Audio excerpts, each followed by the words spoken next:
Eta, ez dakit ezagutzen duzuen, baina 2019ko urrian Save the Childrenek atera zuen, txosten bat, eta niretzat oso txosten adierazgarria eta benetan gomendagarria hiru etapari, eta ze onura dituen azaltzen dituelako. Eta ez dira onurak soilik aurrentzat, dira aurrentzat, familiarentzat eta gizarte osoarentzat, bai? Aur guztiek izan beharko luketela aukera 0-3 etapa doainik izateko. Gero, joaten diren edo ez, Rebekak esan duen bezala, familia bakoitzaren aukera da, bai?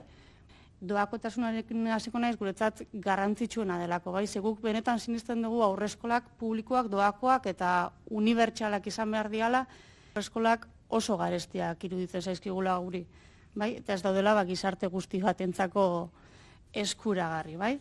Eta hau gertatzen den bitartean, 26 milioi euro bideratzen dira aurreskola pribatuetara, inongo kontrol gabe, eta gainera 11 milioi eurorekin, hau da, bideratzen den diru horren erdia baino gutxiagorekin aurreskolak doainik izango ziren. Ze momentu horretan familiek ematen dituzten diru sarrerak 11 milioi eurokoa dira.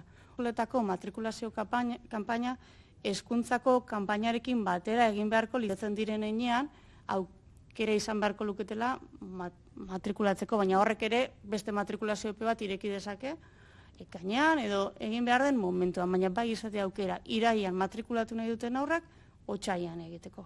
Kudeaketako langileak dauzkagu, aurreskola partzuergoan dauzkagu hezitzaileak eta kudeaketako langileak, bai, momentu honetan 34 langile dira.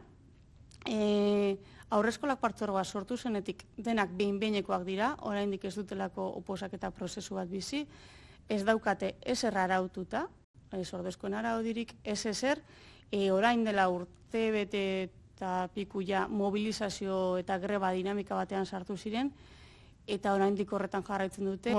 Aurreskola partzuergoko langilei dagokienean pixkatxo bat bi puntualizazio txiki bakarrik, badakizue, 2017an hezkuntza guztian mobilizazioak egon zirela, partzuergoan sinatu zen akordio bat guretzat esen nahikoa, puntu asko jartzen zituen landuko zirenak, bai, eta gaur da eguna oraindik landuko diren horiek lantzen hasi ez direna, guretzat lotsagarria dena, guretzat oso garrantzitsuak ziren puntuak jartzen zituen, eta batzan doakotasunarena, bai. Lan hitzarmen berri bat ere proposatzen da, inmobilismo batean dagoela momentu honetan partzuergoa, bai.